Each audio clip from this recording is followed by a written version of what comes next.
전원가족 여러분, 안녕하세요. 좋은 아침입니다. 새로운 한 주의 시작을 알리는 월요일을 허락하신 하나님께 감사합니다. 오늘도 활기차게 하나님께 감사하는 마음으로 예수님 바라보며 하루 시작할 수 있으면 좋겠습니다. 다 같이 묵상 기도하고 오늘의 예바시 시작하도록 하겠습니다.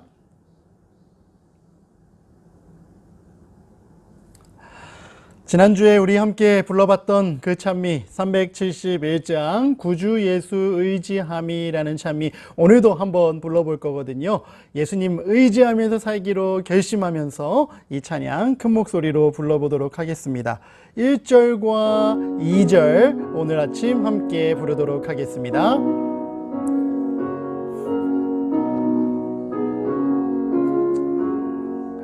구주 예수 의지함이 심히 기쁜 일일세. 언약하심 받았으니 의심하주 없도다. 구주 예수 믿는 것은 받은 증거 금일세. 구주 예수 귀한 예수 믿음 더욱 주소서. 구주 예수 의지함이 심히 기쁜 일일세. 주를 믿는 나의 맘을 그의 피에 적시네. 구주 예수 믿는 것은 받은 증거 금일세. 구주 예수 귀한 예수 믿음 더욱 주소서. 예수님에 대한 증거로 허락하신 이 성경의 말씀, 오늘 아침에도 함께 살펴보면서 행복한 하루 시작해 보도록 하겠습니다. 우리 지난 금요일에 7째 이야기 진리를 찾는 사람들이라는 제목의 챕터 함께 시작해 보았지요. 그 내용을 통해서 바울이 베레아에서 아테네로 이동해 내려갔다라는 이야기까지 우리가 살펴보고 마무리를 했는데요. 오늘 저 아테네라는 도시, 성경에는 아덴이라고 나왔지요. 그 아덴에서 있었던 일 이후에 또 어떻게 이야기가 이어지는지 함께 살펴보도록 하겠습니다. 94페이지 중간부터 함께 보도록 하겠습니다. 바울은 아덴의 사람들이 모여서 새로운 것들을 서로 토론하는 아레오바고 법정으로 가서 그들에게 가장 위대한 기별을 전하려고 했습니다. 여러분, 여기에서 말하고 있는 이 아레오바고 법정은 당시 그 헬라 사람들, 그리스 사람들이 어떤 이슈가 되는 주제가 있을 때 함께 모여서 철학적으로 토론하던 장소였어요.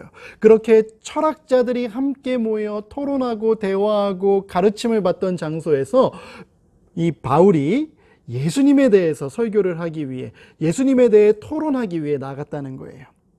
보이지 않는 하나님께서 예수님을 통하여 자신을 나타내 보이셨으며, 예수님께서 비록 악한 무리에 의해 십자가에 달려 돌아가셨지만 다시 부활하셔서 지금도 살아계시며 언젠가는 의의 심판을 하실 것이라고 그는 말했습니다. 그러나 결과는 아주 씁쓸했습니다.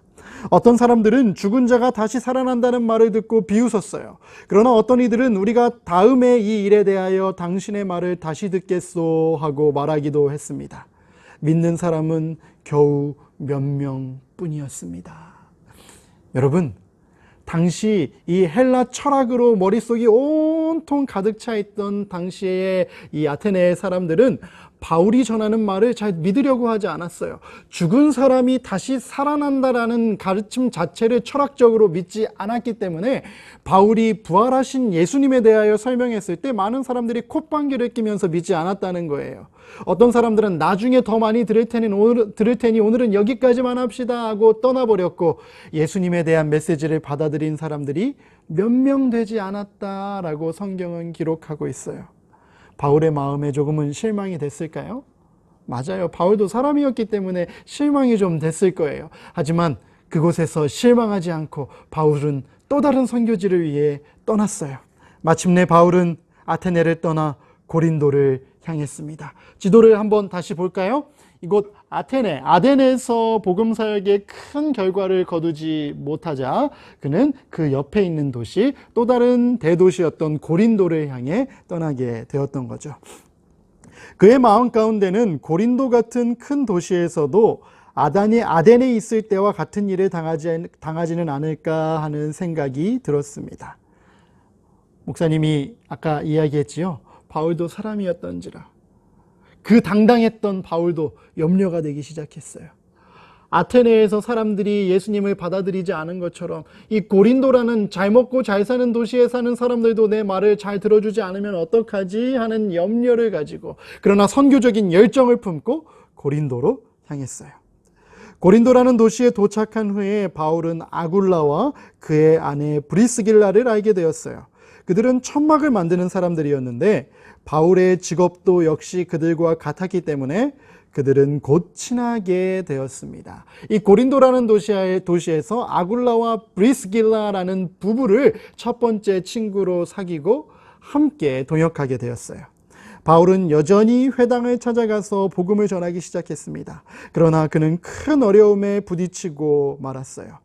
반대와 욕이 빗발치듯 쏟아졌습니다. 바울은 참다 못해 유대인 지도자들에게 이렇게 이야기했어요. 그대들의 피가 그대들의 머리에 돌아갈 것이요, 나는 깨끗하오. 이제 나는 이방 사람들에게로 가겠소.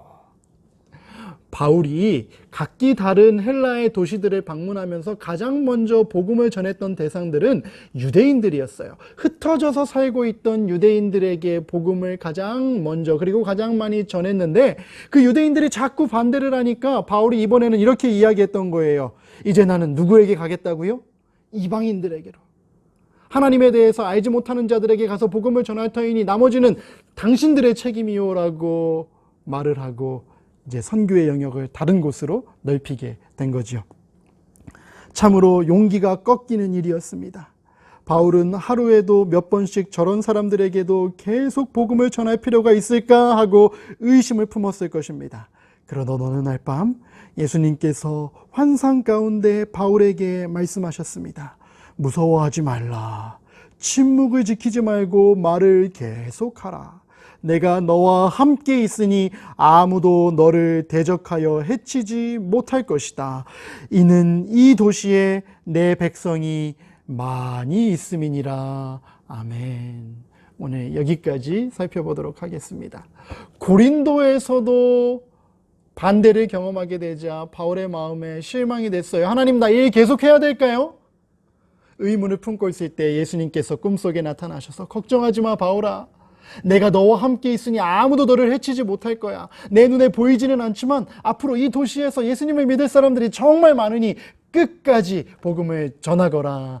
용기를 주셨어요. 이런 예수님이 계심을 인해 정말 감사하지요. 그 예수님이 오늘 우리의 예수님이심을 기억할 수 있으면 좋겠습니다. 오늘의 메시지 함께 정리하면서 마치도록 하겠습니다. 1번 시작. 복음을 전하기 위한 우리들의 노력이 큰 결실을 보이지 않을 때도 그것이 실패가 아님을 기억하고 끝까지 충성해요.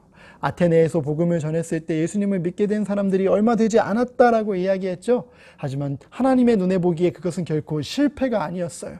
덕분에 아테네라는 도시에 복음의 소식을 들은 사람들이 생겨나게 됐잖아요. 숫자와 상관없이 영광 받으실 하나님을 생각하면서 오늘도 우리가 해야 할 충성된 일들을 끝까지 감당하는 천성의 가족들이 될 수 있으면 좋겠습니다. 두 번째 함께 읽어볼까요? 시작. 내가 너와 함께 있다라고 위로하며 힘주시는 예수님이 계심을 기억하면서 나에게 맡겨진 영혼들을 위해 기도하고 사랑을 나눠요. 누가 우리와 함께 하신다고요? 예수님이 함께 하신다고요. 예수님만 함께 계시면 우리는 다른 어떤 어려움도 함께 극복할 수 있는 거예요. 그 예수님을 기억하면서 오늘도 행복하게 살아가기 바랍니다. 같이 기도하고 마치겠습니다. 하늘에 계신 하나님 아버지, 예수님이 우리와 함께 해주심을 인하여 감사합니다. 결과는 주님의 손에 맡기겠습니다. 우리를 사용해 주시옵소서. 오늘 하루 예수님의 손에 쓰임받는 천성의 모든 가족들이 될 수 있게 해주시기 바라며 예수님의 이름으로 기도드립니다. 아멘.